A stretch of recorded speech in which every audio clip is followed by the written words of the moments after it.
everyone, welcome. So, ഈ ഒരു വീഡിയോയിൽ നമ്മൾ സയന്റിഫിക് കാൽക്കുലേറ്റർ എങ്ങനെയാണ് യൂസ് ചെയ്യാന്നുള്ളത് പഠിക്കാൻ വേണ്ടി പോവാണ്. അതിനുള്ള ഒരു എക്സ്പ്ലനേഷൻ തരാം. എങ്ങനെയാണ് നമ്മൾ സയന്റിഫിക് കാൽക്കുലേറ്റർ എഫക്റ്റീവ് ആയിട്ട് യൂസ് ചെയ്യേണ്ടത്.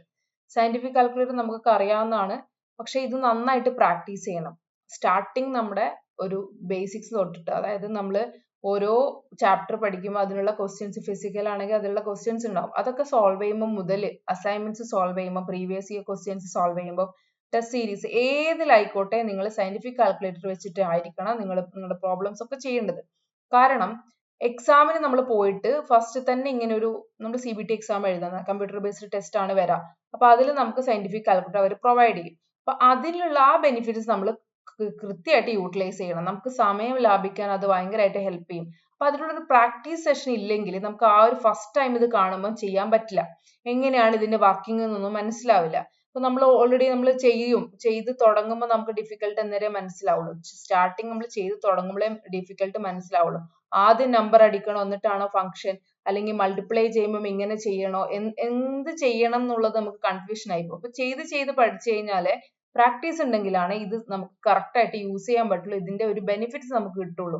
സമയം നമുക്ക് കുറയ്ക്കാൻ പറ്റും ഈ കാൽക്കുലേഷൻ ചെയ്യുമ്പോൾ. നമ്മൾ പേപ്പറിൽ തന്നെ എല്ലാം ചെയ്ത് വരുമ്പോൾ ചിലപ്പോൾ മിസ്റ്റേക്സ് വരാൻ ചാൻസ് ഉണ്ട്. എന്തെങ്കിലുമൊക്കെ നമ്പർ നമുക്ക് 0 എഴുതുന്ന സമയത്ത് നമുക്ക് അത് വേറെ നമ്പർ ആയിട്ട് തോന്നാം, 2ന് പകരം 5 ആയിട്ട് തോന്നാം. അപ്പൊ അങ്ങനെയൊക്കെ ആകുമ്പോൾ നമ്മൾ എങ്ങനെയെങ്കിലുമൊക്കെ കാൽക്കുലേഷൻ മിസ്റ്റേക്സ് വരാൻ ചാൻസ് ഉണ്ട്. അതുമല്ല, എല്ലാ കാൽക്കുലേഷനും ലെങ്തി ആണെങ്കിൽ നമുക്ക് വളരെയധികം ടൈം പോകും. ഇത് നമ്മൾ കറക്റ്റ് ആയിട്ട് പഠിക്കുകയാണെങ്കിൽ നമ്മുടെ ടൈം നമുക്ക് ലാഭിക്കാം, ആക്യുറസി ഉണ്ടാവും, നമ്മുടെ ആൻസർ കറക്റ്റ് ആയിട്ട് നമുക്ക് കിട്ടും. അപ്പൊ ഇതെങ്ങനെയാണ് യൂസ് ചെയ്യേണ്ടതെന്നുള്ളത് പറയാം. ആദ്യം തന്നെ ഇതിന്റെ ഒരു ഇന്റർഫേസ് നോക്കാം, എന്തൊക്കെയാണ് ഉള്ളത് നോക്കാം. അപ്പൊ ഇതിൽ നമുക്ക് കുറെ അധികം ബട്ടൺസ്, കുറെ അധികം പ്രസ് കീസ് ഒക്കെ കാണാൻ സാധിക്കും. ഇവിടെ നമുക്ക് MC, MR, MS ഇതാണ് നമുക്ക് പ്രധാനമായിട്ട് അറിഞ്ഞിരിക്കേണ്ടത്. നിങ്ങൾക്ക് C അറിയായിരിക്കും, ക്ലിയർ എന്നുള്ള ഓപ്ഷൻ. നമ്മൾ ഏതെങ്കിലും ഒരു നമ്പർ പ്രസ് ചെയ്ത് കഴിഞ്ഞാൽ അത് ക്ലിയർ ചെയ്യണമെങ്കിൽ C ഞെക്കിയാൽ മതി. അല്ലെങ്കിൽ ഇപ്പം 850 എന്നൊക്കെ ചെയ്തിട്ട് 1955 ഇതിൽ നമുക്ക് ഒരു 5 അധികമായി പോയി. അപ്പൊ നമ്മൾ എന്ത് ചെയ്യും, ബാക്ക് സ്പേസ് അടിച്ചത് കളയും. ഇതൊക്കെ നമുക്ക് അറിയാവുന്നതായിരിക്കും. അല്ലെങ്കിൽ ഇപ്പം 95 എന്നുള്ളത് എനിക്ക് നെഗറ്റീവ് 95 വരണ്ടെങ്കിൽ നമ്മൾ ഈ പ്ലസോ മൈനസ് എന്നുള്ള ബട്ടൺ കണ്ടല്ലോ, അത് പ്രസ് ചെയ്ത് കഴിഞ്ഞാൽ അത് നെഗറ്റീവ് ആവും. അത് ഒന്നുകൂടി പ്രസ് ചെയ്താൽ പോസിറ്റീവ് ആവും. അതങ്ങനെ നമ്മളെ സൈൻ ചേഞ്ച് ചെയ്യാൻ വേണ്ടി നമുക്ക് ഈ ഒരു ബട്ടൺ യൂസ് ചെയ്യാം. പിന്നെ നിങ്ങൾക്ക് അറിയാവുന്നതാണ്, ഇത് ഡിവിഷൻ ഉള്ള സിമ്പിൾ ആണ്, മൾട്ടിപ്ലിക്കേഷൻ ആണ്, ഇത് നെഗറ്റീവ്, അതായത് സബ്ട്രാക്ട് ചെയ്യാൻ, ആഡ് ചെയ്യാനൊക്കെ ഉള്ള സിമ്പിൾസ് നമുക്ക് അറിയാം. പെർസെൻറ്റേജ് കാണണമെങ്കിൽ ഇത്, സ്ക്വയർ റൂട്ടിനാണെങ്കിൽ ഇത്, റൂട്ട് ഓഫ് ചെയ്യണമെങ്കിൽ ഇത് നമ്മൾ പ്രസ് ചെയ്യും. അല്ലെങ്കിൽ ക്യൂബ് റൂട്ട് ചെയ്യണമെങ്കിൽ നമ്മൾ ഇത് 1/3 റേസ് ടു 1/3 ആണ് ചെയ്യണമെങ്കിൽ നമ്മൾ ക്യൂബ് റൂട്ട് എടുക്കണമെങ്കിൽ ഇത് ചെയ്യും. സ്ക്വയർ ആണെങ്കിൽ x സ്ക്വയർ എന്നുള്ള ഫംഗ്ഷൻ, ക്യൂബ് ആണെങ്കിൽ x ക്യൂബ് എന്നുള്ള ഫംഗ്ഷൻ, 10ന്റെ പവർ കാണണമെങ്കിൽ 10 റേസ് ടു x എന്നുള്ള ഈ ഒരു ഫംഗ്ഷൻ യൂസ് ചെയ്യണം. റേസ് ടു ആണെങ്കിൽ നമ്മൾ ഈ ഒരു ഫംഗ്ഷൻ യൂസ് ചെയ്യും. ln, log ഇതൊക്കെ കാണാനുള്ള ഫംഗ്ഷൻസ് നമ്മൾ കണ്ടറിയാം. ഇതൊക്കെ എന്താണ് യൂസ് ചെയ്യുന്നത്, സൈൻ ഇൻവേഴ്സ്, കോസ് ഇൻവേഴ്സ് ഒക്കെ നമുക്കറിയാം. പിന്നെ പൈയുടെ വാല്യൂസ് കാണണമെങ്കിൽ ഇപ്പൊ പൈ നമുക്ക് അറിയാവുന്നതാണ് 3.14. പൈ നമ്മൾ പ്രസ് ചെയ്ത് കഴിഞ്ഞാൽ ആ വാല്യൂസ് അവിടെ നമുക്ക് കിട്ടും. അതുപോലെ ഇയുടെ വാല്യൂ 2.7 സംതിങ് ആണ്, 2.72 ആണ് അപ്രോക്സിമേറ്റ്ലി. അപ്പൊ പ്രസ് ചെയ്ത് കഴിഞ്ഞാൽ അതിന്റെ വാല്യൂ ഇവിടെ കിട്ടും. അപ്പൊ ഇതെല്ലാം നമുക്ക് കണ്ടറിയുന്ന കുറച്ച് കാര്യങ്ങളുണ്ട് ഇവിടെ, അതൊക്കെ നിങ്ങൾക്ക് ഫെമിലിയർ ആയിരിക്കും. ഇനി നമുക്ക് അറിയാത്തത് ഉണ്ടാവാൻ ചാൻസ് MS, MR, MC എന്ന് പറഞ്ഞാൽ എന്താണെന്നുള്ളത്. MS എന്ന് ഉദ്ദേശിച്ചത് മെമ്മറി സേവ് ആണ്, MR എന്ന് പറഞ്ഞാൽ മെമ്മറി റീകോൾ ആണ്, MC എന്ന് പറഞ്ഞാൽ മെമ്മറി ക്ലിയർ ആണ്. ഇത് നമ്മൾ ആദ്യം അറിഞ്ഞിരിക്കുക. അതായത് നമ്മളൊരു കാൽക്കുലേഷൻ ചെയ്തു, വലിയൊരു കാൽക്കുലേഷൻ ചെയ്തു, 5 into 0.025 ഇങ്ങനെ ഒരു വാല്യൂ ചെയ്തു, into 8 ഇങ്ങനെയൊക്കെ കൊടുത്തു. എന്നിട്ട് ഈക്വൽ കൊടുത്തു കഴിഞ്ഞാൽ നമുക്കൊരു വാല്യൂ കിട്ടി, 1 കിട്ടി. ഓക്കെ, ഇനി അതിനെ നമുക്ക് വീണ്ടും 1/895 ഇതൊക്കെ ചെയ്തു, 1/1 ഡിവിഷൻ ചെയ്തു, അതും ഈക്വൽ ആയിട്ട് നമുക്കൊരു വാല്യൂ കിട്ടി. അപ്പൊ ഇതൊരു വലിയ വാല്യൂ ഇൻ ദ സെൻസ് അതിനൊരു കുറെ ഇതുണ്ട്, പോയിന്റ് ഉണ്ട്, ഡെസിമൽ പോയിന്റ് ഉണ്ട്, 0.001. അപ്പൊ ഇത് നമുക്ക് വലിയൊരു ഡെസിമൽ പോയിന്റ് ഉള്ളതുകൊണ്ട് ഇത് മുഴുവൻ പേപ്പറിൽ എഴുതി വെച്ചിട്ട് അടുത്ത പ്രോബ്ലം ചെയ്തിട്ട് അതിനോട് ആഡ് ചെയ്യാനൊക്കെ നിൽക്കുമ്പോൾ മിസ്റ്റേക്സ് വരും. അപ്പൊ ഇത് നമുക്ക് എന്ത് ചെയ്യണം, ഈ മെമ്മറിയിൽ സേവ് ചെയ്യാൻ പറ്റും. നമ്മളെ വാല്യൂ എന്ത് ചെയ്യാം, ഈ MS എന്നുള്ള ഓപ്ഷൻ നമ്മൾ ക്ലിക്ക് ചെയ്ത് കഴിഞ്ഞാൽ നമ്മുടെ ഇതിന്റെ മെമ്മറിയിൽ ഈ ഒരു വാല്യൂ സേവ് ആയിട്ടുണ്ട്. ഇനി നമുക്ക് വേറെ എന്തെങ്കിലും കാൽക്കുലേഷൻ ചെയ്യണമെങ്കിൽ ഇവിടെ കാൽക്കുലേഷൻ ചെയ്യാം. ഇപ്പം 8 into 360, ഓക്കെ, 8 into 360 ചെയ്തു, ഡിവൈഡഡ് ബൈ നമ്മളൊരു 4 കൊടുത്തു. ഓക്കെ, ആ ഒരു വാല്യൂ കിട്ടി. ഇനി ഈ വാല്യൂവിനെ കൊണ്ട് നമുക്ക് നേരത്തെ നമ്മൾ കണ്ടുപിടിച്ച ആ ഡെസിമൽ പോയിന്റ് ഉണ്ടല്ലോ, അത് ഡിവൈഡ് ചെയ്യണം. അപ്പൊ നമ്മൾ ഡിവിഷൻ എന്നുള്ള സിമ്പിൾ നിൽക്കുക, ഇനി നമുക്ക് ആ വാല്യൂ വേണ്ടേ 0.00 സംതിങ്, അത് നമുക്കൊന്നും ഓർമ്മയില്ല, പക്ഷെ നമ്മളത് മെമ്മറിയിൽ സേവ് ചെയ്ത് വെച്ചിട്ടുണ്ട്. അപ്പൊ നമുക്ക് എന്ത് ചെയ്യാം, മെമ്മറി റീകോൾ എന്ന് പറയുന്ന ഈ ഓപ്ഷൻ നമ്മൾ ക്ലിക്ക് ചെയ്താൽ അത് നമുക്ക് ഇവിടെ വന്നു 0.0111. അപ്പൊ ഇതിനോട് നമുക്കത് ഡിവിഷൻ ചെയ്യാൻ വേണ്ടി ഇത് വന്നു കഴിഞ്ഞു. MR നിൽക്കുമ്പോൾ മെമ്മറി അത് റീകോൾ ചെയ്തു, നമ്മൾ സേവ് ചെയ്ത സാധനം റീകോൾ ചെയ്ത് വന്നു. ഇനി ഈക്വൽ അടിച്ച് കഴിഞ്ഞാൽ അത് ഡിവൈഡ് ചെയ്തിട്ട് നമുക്ക് ആൻസർ തരും. അപ്പൊ ഇതാണ് ഇതിന്റെ ഒരു കാര്യം. മെമ്മറിയിൽ നമുക്ക് അറിയാം, ഒരു വലിയ വാല്യൂ ഒക്കെ ആണെങ്കിൽ നമുക്ക് അത് സേവ് ചെയ്ത് വെക്കാം, അത് നമുക്ക് ആവശ്യമുള്ളപ്പോൾ റീകോൾ ചെയ്യാം. ഇനി MC എന്ന് പറഞ്ഞു കഴിഞ്ഞാൽ നമ്മൾ മെമ്മറി ക്ലിയർ ആണ്, നമ്മൾ ഒരു പ്രോബ്ലം ചെയ്തു, നമുക്ക് ആൻസർ കിട്ടി, നമ്മൾ അത് മാർക്ക് ചെയ്ത് കഴിഞ്ഞു. ഇനി അടുത്ത പ്രോബ്ലത്തിലേക്ക് പോകുന്നതിന് മുന്നേ നമ്മൾ ഈ MC ചെയ്തിട്ട് ഈ മെമ്മറിയിൽ എന്തൊക്കെ സേവ് ചെയ്തോ അതൊക്കെ ക്ലിയർ ആക്കി വെക്കണം. എന്നിട്ട് ഈ സിയും കൂടി അടിച്ചു കഴിഞ്ഞാൽ മൊത്തത്തിൽ ക്ലിയർ ആയി. അപ്പൊ ഇങ്ങനെയുള്ള ഈ ബട്ടൺസ് ആണ് നമുക്ക് പ്രധാനമായിട്ട് ഇമ്പോർട്ടന്റ്. അപ്പൊ ഇത് ചെയ്യാൻ അറിയെങ്കിൽ നമ്മുടെ ഭൂരിഭാഗം പ്രശ്നങ്ങളൊക്കെ തീരും, ഈ ഒരു യൂസ് ചെയ്യുമ്പോഴുള്ള ഡിഫിക്കൽട്ടി ഒക്കെ മാറും. ഇനി M+M- എന്ന് പറയുന്നത് മെമ്മറിനെ ആഡ് ചെയ്യാൻ വേണ്ടി, മെമ്മറിയിൽ ഉള്ളതിന് ആഡ് ചെയ്ത് പോവാം. മെമ്മറി പ്ലസ് ഏതെങ്കിലും നമ്പേഴ്സ് അങ്ങനെ, അല്ലെങ്കിൽ സബ്ട്രാക്ട് ചെയ്യാം. ഇതിന്റെ ആവശ്യം നമ്മൾ അധികം വരാറില്ല, ഇത് നമുക്ക് 3 അറിയെങ്കിൽ ബാക്കിയൊക്കെ അങ്ങനെ ഇങ്ങനെ പോയിക്കോളും. ഓക്കെ അല്ലേ? ഇനി 1/x എന്ന് പറഞ്ഞിട്ടൊരു ഫംഗ്ഷൻ ഉണ്ട്. ഇപ്പം 8ന്റെ 1/8 ആണ് എനിക്ക് കാണേണ്ടത്. അപ്പൊ ഞാൻ 8 പ്രസ് ചെയ്തിട്ട് 1/x എന്നുള്ള ഓപ്ഷൻ കൊടുത്തു കഴിഞ്ഞാൽ അതിന്റെ റെസിപ്രോക്കൽ അവർ തരും, 1/8 തരും. അല്ലെങ്കിൽ നമുക്ക് 1/8 എഴുതാം, എങ്ങനെ 1/8 കൊടുത്തു കഴിഞ്ഞാലും സെയിം ആൻസർ തന്നെയാണ് വരിക. പക്ഷെ അതിന്റെ ആവശ്യമില്ല, 8 കൊടുത്തിട്ട് അതിന്റെ റെസിപ്രോക്കൽ ചെയ്ത് കഴിഞ്ഞാൽ നമുക്ക് കിട്ടും. അല്ലെങ്കിൽ പെർസെന്റേജ് കാണണമെങ്കിൽ എത്രയാണോ പെർസെന്റേജ് കാണേണ്ടത് അത് നമ്മൾ കൊടുത്തു കഴിഞ്ഞാൽ ആ പെർസെന്റേജ് അതിൽ മൾട്ടിപ്ലൈ ചെയ്ത് പോകാനാണെങ്കിൽ അങ്ങനെ ചെയ്യാൻ വേണ്ടി പറ്റും. ഇനി 10ന്റെ പവർ ആണ് കാണേണ്ടതെങ്കിലോ, 10ന്റെ പവർ കാണാം, ഒരു 10⁻².3 എനിക്ക് കാണണം. ഓക്കെ, അപ്പൊ ഞാൻ ആദ്യം തന്നെ 10 പ്രസ് ചെയ്തിട്ട് 2.3 അടിച്ചു കഴിഞ്ഞാൽ മൊത്തം തെറ്റും, കാരണം നമുക്ക് ആൻസർ കിട്ടില്ല, 2.3 മാത്രമേ വരുള്ളൂ. അപ്പൊ ഞാൻ ആദ്യം എന്ത് ചെയ്യണം, 2.3 ആദ്യം നമ്മൾ പ്രസ് ചെയ്ത് എഴുതി വെച്ചിട്ട് അതിന് ശേഷം നമ്മൾ 10 പ്രസ് ചെയ്താൽ മാത്രമാണ് അതിന്റെ ആൻസർ നമുക്ക് കിട്ടുള്ളൂ. പവർ 10⁻².3 എന്ന് പറഞ്ഞാൽ 199, അപ്രോക്സിമേറ്റ്ലി എന്താണ് 200ന് അടുത്താണ് വരുന്നത്. 10⁻² എന്ന് പറഞ്ഞാൽ 200 ആണല്ലോ. അപ്പൊ 2.3 എന്ന് പറയുമ്പോൾ എന്താണ്, പിന്നെ എന്ത് വരും, 100 ആണല്ലോ, 2.3 എന്ന് പറയുന്നത് 199, 200ന് അടുത്തോട്ട് വരും. അപ്പൊ ഇങ്ങനെയാണ് നമ്മൾ വാല്യൂസ് കാണേണ്ടത്. അതായത് നമ്മൾ ആദ്യം തന്നെ ഫംഗ്ഷൻസ് നമ്മൾ ക്ലിക്ക് ചെയ്യാൻ വേണ്ടി പോകരുത്, ആദ്യം നമ്പർ കൊടുക്കണം, എന്നിട്ടാണ് ഫംഗ്ഷൻ ചെയ്യുള്ളൂ. ഇപ്പൊ e⁻² നമുക്ക് ചെയ്യണം, അങ്ങനെയാണെങ്കിൽ e⁻5 ആണ് വേണ്ടത്. അപ്പൊ നമ്മൾ ആദ്യം 5 കൊടുക്കണം, അതിനുശേഷമാണ് നമ്മൾ ഫംഗ്ഷൻ നമ്മൾ പ്രസ് ചെയ്യേണ്ടത്. അപ്പൊ നമുക്ക് e⁻5ന്റെ വാല്യൂ കിട്ടും. ln ആണെങ്കിലും log ആണെങ്കിലും ഒക്കെ അതുപോലെ. ഇപ്പൊ ln 8/2 ചെയ്യണം എന്ന് വിചാരിക്കാം, അല്ലെങ്കിൽ 2/3 ചെയ്യണം. അപ്പൊ നമ്മൾ ആദ്യം എന്ത് ചെയ്യണം, 2/3 അത് ചെയ്തിട്ട് 2/2 എഴുതുക, നമ്മൾ അതിന്റെ ഡിവൈഡ് ബൈ എന്നുള്ള സിമ്പിൾ അടിക്കുക, 3 കൊടുക്കുക, ഈക്വൽ കൊടുക്കുക. അപ്പൊ ആൻസർ കിട്ടി, 2/3 എത്രയാണെന്ന് കിട്ടി, അതിന്റെ ln ആണ് കാണേണ്ടത്. അപ്പൊ അത് കണ്ടതിന് ശേഷം ln പ്രസ് ചെയ്ത് കഴിഞ്ഞാൽ ln ഓഫ് ആ സംഭവം കിട്ടും. ഓക്കെ, അങ്ങനെയാണ് നമ്മൾ വാല്യൂസ് ചെയ്യേണ്ടത്. നമുക്ക് ഏതിന്റെ ആണോ ഫംഗ്ഷൻ ചെയ്യേണ്ടത് ആ വാല്യൂസ് ആദ്യം കൊടുക്കണം, അതിനുശേഷമാണ് നമ്മൾ ഫംഗ്ഷന്റെ കീ ഏതാണോ അത് പ്രസ് ചെയ്യേണ്ടത്. ഇപ്പൊ കോസ് കാണണം, ഇപ്പം sin 30 എനിക്ക് കാണണമെങ്കിൽ 30 നമ്മൾ ആദ്യം കൊടുക്കുക, അതിനുശേഷം നമ്മൾ സൈനിന്റെ സിമ്പിൾ കൊടുക്കുക. അപ്പൊ തന്നെ നമുക്ക് അതിന്റെ sin 30 എന്ന് പറഞ്ഞാൽ എത്രയാ, 1/2 അല്ലെങ്കിൽ 0.5 ആണ്. ആൻസർ കിട്ടിയല്ലോ. ഇങ്ങനെയാണ് നമ്മൾ ചെയ്യേണ്ടത്. ക്ലിയർ ആണല്ലോ? അപ്പൊ നമുക്ക് 1-2 പ്രോബ്ലംസ് ഒന്ന് ചെയ്ത് നോക്കാം, ഒന്ന് പ്രാക്ടീസിന് വേണ്ടിയിട്ട്. ഇപ്പൊ ഇവിടെ റോ കാണാനുള്ള ഒരു ഇക്വേഷൻ ഉണ്ട്, നമുക്ക് അറിയുന്നതാണ്, സോളിഡ് സ്റ്റേറ്റിലെ റോ = Zm/Na × a³. ഇതിൽ നമുക്ക് എല്ലാ വാല്യൂസും തന്നിട്ടുണ്ട്, റോ അടക്കം തന്നിട്ടുണ്ട്. നമ്മളോട് a കാണാനാണ് ചോദിച്ചതെങ്കിൽ നമുക്ക് എങ്ങനെ എഴുതാം, ഇതിനൊന്ന് മാറ്റി എഴുതാലോ. a³ നമ്മൾ ഈ ഒരു റോയുടെ സൈഡിലേക്കും റോനെ നമുക്ക് a³ സൈഡിലേക്കും മാറ്റി എഴുതാൻ വേണ്ടി പറ്റും. സിമ്പിൾ മാത്സ് ആണ്. അപ്പൊ എന്ത് വരും, raw a³ = Zm / Na × raw അല്ലേ വരിക. അപ്പൊ ആ വാല്യൂസ് ഒക്കെ ഇവിടെ കൊടുത്തിട്ടുണ്ട്. അപ്പൊ ഇവിടെ എന്ത് വരും, a³ പകരം എന്ത് വരും, a³ നമ്മൾ അപ്പുറത്തെ സൈഡിലേക്ക് കൊണ്ടുപോയി, ഈ 10.5 ആണ് നമ്മുടെ റോ, അത് നമ്മൾ ഇപ്പുറത്തെ സൈഡിലേക്ക് കൊണ്ടുപോയി. അപ്പൊ നമുക്ക് a³ എന്ത് കിട്ടും, 4 × 107.87 / 6.023, അത് നമ്മുടെ Avogadro number, × 10⁻23 × a³, sorry a³ അല്ല 10.5, റോനെ നമ്മൾ ഇങ്ങോട്ടേക്ക് എടുത്തു 10.5. ഇനി ഒരു കാര്യം മനസ്സിലാക്കാം, നമുക്ക് റോ തന്നിരിക്കുന്നത് cm⁻³ ആണ്. അപ്പൊ ഇതിന്റെ യൂണിറ്റ് കൺവേർഷൻ ഒക്കെ നമുക്ക് അറിയാമെന്ന് ഞാൻ വിചാരിക്കുന്നു. അതൊക്കെ ചെയ്ത് കഴിഞ്ഞാൽ ആൻസർ നമുക്ക് കിട്ടുക cm³ കിട്ടുക. എയുടെ വാല്യൂ നമുക്ക് കിട്ടുക cm³.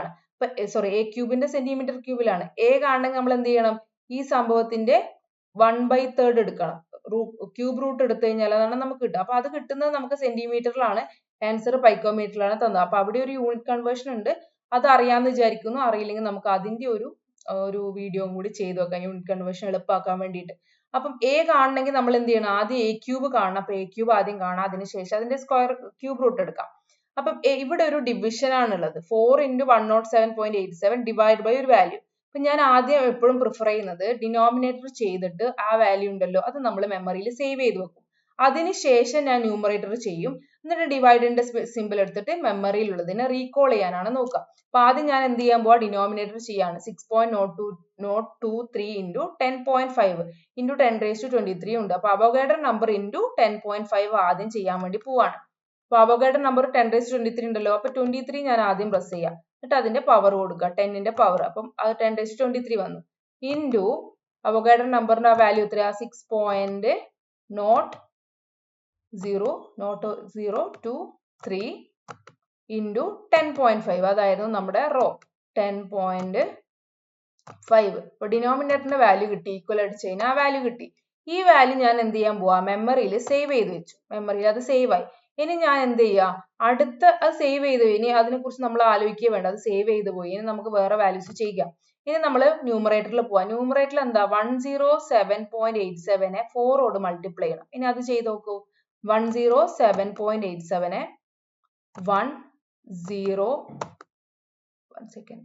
107.87 into 4 ആണ് ചെയ്യേണ്ടത്. into 4 equal. ഈ വാല്യൂ കിട്ടി. ഈ വാല്യൂനെയാണ് നമ്മൾ എന്ത് ചെയ്യേണ്ടത്? മെമ്മറിയിൽ നമ്മൾ ഓൾറെഡി സേവ് ചെയ്തിട്ടുണ്ട് ഡിനോമിനേറ്ററിനെ. അതുകൊണ്ട് ഡിവൈഡ് ചെയ്യണം. അപ്പൊ ഡിവൈഡിന്റെ സിമ്പിൾ അടിക്കുക. അതിനുശേഷം നമ്മൾ മെമ്മറിയിൽ ഉള്ളതിനെ റീകോൾ ചെയ്യുക. അപ്പൊ ഇതാണ് നമ്മൾ അവിടെ സേവ് ചെയ്ത് വെച്ചത്. ഇത് വന്നു. ഇനി അതിനെ ഡിവൈഡ് ചെയ്യണമെങ്കിൽ നമ്മൾ ഈക്വൽ അടിച്ച് വെച്ചതിന് ആൻസർ കിട്ടി. അപ്പൊ 6.822 into 10⁻23 എന്ന് നമുക്ക് ആൻസർ വന്നു. ഇത് നമ്മുടെ a ക്യൂബ് ആണ് നമ്മൾ കണ്ടത്. നമുക്ക് എന്താണ് വേണ്ടത്? a ആണ് വേണ്ടത്. അപ്പൊ നമ്മൾ എന്ത് ചെയ്യണം? സ്ക്വയർ ക്യൂബ് റൂട്ട് എടുക്കണം. 1/3 എടുക്കണം. ആ ക്യൂബ് റൂട്ടിന്റെ സിമ്പൽ ഇവിടെ ഉണ്ട്. എത്രയാണ്? ഇതിന്റെ ക്യൂബ് റൂട്ട് ആണ് നമുക്ക് എടുക്കേണ്ടത്. ഇതാണ് ആ വാല്യൂ. ഇതാ ക്യൂബ് റൂട്ടിന്റെ സിമ്പിൾ ഇതാണ്. അപ്പൊ ഇത് നമ്മൾ പ്രസ് ചെയ്ത് കഴിഞ്ഞാൽ നമുക്ക് അതിന്റെ ക്യൂബ് റൂട്ട് കിട്ടി. അപ്പൊ നമ്മൾ ആൻസർ എന്ത് വന്നു? 4.086 into 10⁻⁻8. ഈ വാല്യൂ നമ്മൾ കാണാതെ പോകരുത്. ഇവിടെ ഒരു വാല്യൂ ഉണ്ട്. 10⁻�8 എന്ന് പറഞ്ഞിട്ട് ഇവിടെ ഒരു വാല്യൂ ഉണ്ട്. അപ്പൊ നമ്മൾ ആൻസർ എന്ത് വന്നു? 4.086 into 10⁻⁸. ഓക്കെ, ഇത്ര വന്നു. എയുടെ വാല്യൂ നമുക്ക് വന്നത് 4.086 into 10⁻⁸ സെന്റിമീറ്റർ എന്നാണ്. പൈക്കോമീറ്ററിലേക്ക് മാറ്റണമെങ്കിൽ നമുക്ക് ഒരു കാര്യം അറിയാം. 10⁻⁻10 സെന്റിമീറ്റർ എന്ന് പറഞ്ഞ ഒരു പൈക്കോമീറ്റർ ആണ്. അല്ലെങ്കിൽ 10⁻⁻12 മീറ്റർ എന്ന് പറഞ്ഞു കഴിഞ്ഞാൽ ഒരു പൈക്കോമീറ്റർ ആണ്. ഇവിടെ നമുക്ക് സെന്റിമീറ്ററിനെ ആക്കേണ്ടത്. അത് 10⁻⁻10 ഇവിടെ ഉണ്ടെങ്കിൽ നമുക്ക് ആ പൈക്കോമീറ്ററിന് എഴുതാം. അപ്പൊ ഇതിന് 2 ഡെസിമൽ പോയിന്റ് നമ്മൾ അകത്തേക്ക് പോകുമ്പോൾ ഇവിടെ നമ്മൾ പുറത്ത് 10⁻2 എഴുതണം.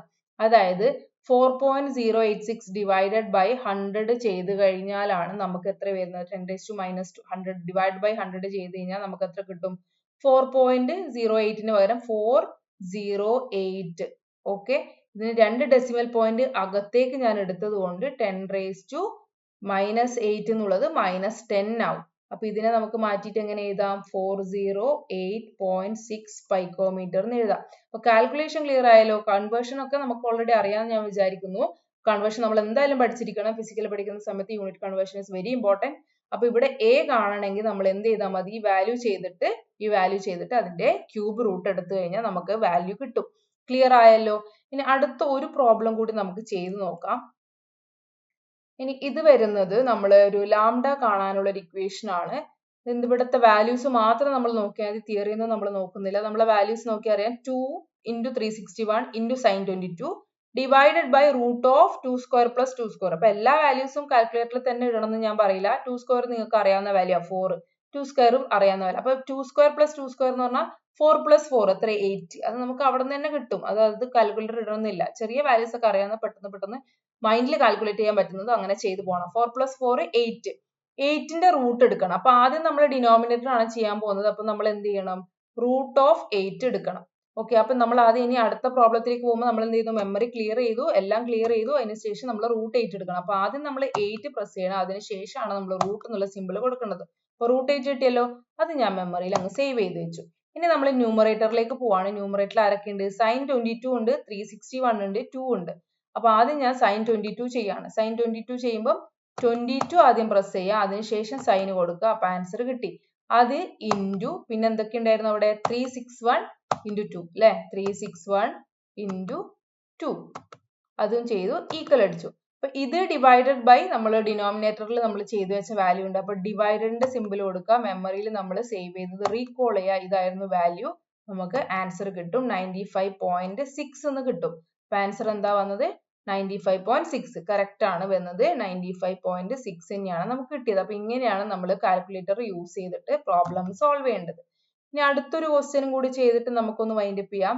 ഇവിടെ L ന്റെ വാല്യൂം കൂടി ചെയ്യാനുണ്ട്. ഇവിടെ ഞാൻ പറഞ്ഞ പോലെ തന്നെ 350 മൈനസ് 300 നമുക്ക് ഒറ്റ വാക്കിൽ ചെയ്യാൻ വേണ്ടി പറ്റുന്ന കാര്യമാണ്. എത്രയാണ്? 1 സെക്കൻഡ്. 350 ഡിവൈഡഡ് ബൈ 350 മൈനസ് 300 എത്രയാണ് വരിക? 50 അല്ലേ? 350 ന്ന് 300 മൈനസ് ചെയ്ത് 50. ഇത് നമുക്ക് അറിയാം. ഇവിടെ കാൽക്കുലേറ്റർ ഞാൻ ഇടുന്നില്ല. അപ്പൊ ഡിനോമിനേറ്റർ ഇവിടെ ചെയ്യേണ്ട ആവശ്യമില്ല, ന്യൂമറേറ്റർ മാത്രം ചെയ്താൽ മതി. അപ്പൊ 160/80 എത്ര? അത് നമുക്കറിയാം 20 ആണ് അല്ലെ? അറിയില്ലെങ്കിൽ അതും നമുക്ക് കാൽക്കുലേറ്റർ ഇടാം. ln of 160/8 ആണ് ആദ്യം ഞാൻ ചെയ്യാൻ പോകുന്നത്. അപ്പൊ ആദ്യം നമ്മൾ ഇത് മെമ്മറി ക്ലിയർ ചെയ്തു, എല്ലാം ക്ലിയർ ചെയ്തു.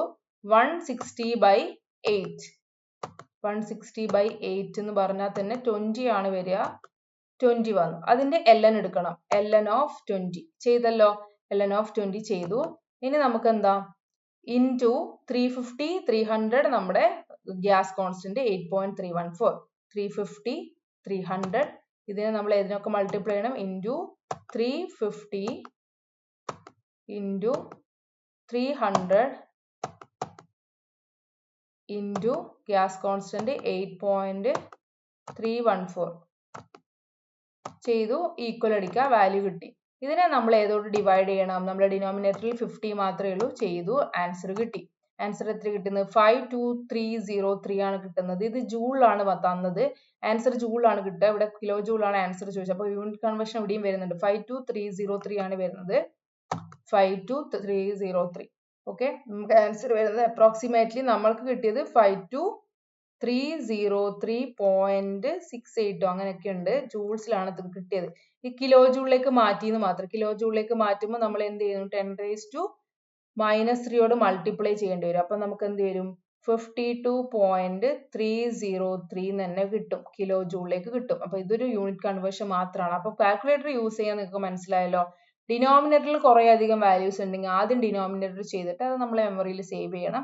അതിനുശേഷം ന്യൂമറേറ്റർ ചെയ്യുക, ഡിവൈഡഡ് കൊടുക്കുക. ln ഒക്കെ ചെയ്യുമ്പോൾ അല്ലെ സൈൻ ഒക്കെ ചെയ്യുമ്പോൾ ആദ്യം വാല്യൂസ് കൊടുക്കുക, അതിനുശേഷം മാത്രം നമ്മൾ ഫങ്ഷൻസ് കൊടുക്കുക. അപ്പൊ ഇത് ക്ലിയർ ആയല്ലോ. ഇങ്ങനെയാണ് നമ്മൾ എല്ലാം ചെയ്യേണ്ടത്. കാൽക്കുലേറ്റർ ഇങ്ങനെയാണ് എഫക്റ്റീവ് ആയിട്ട് യൂസ് ചെയ്യേണ്ടത്.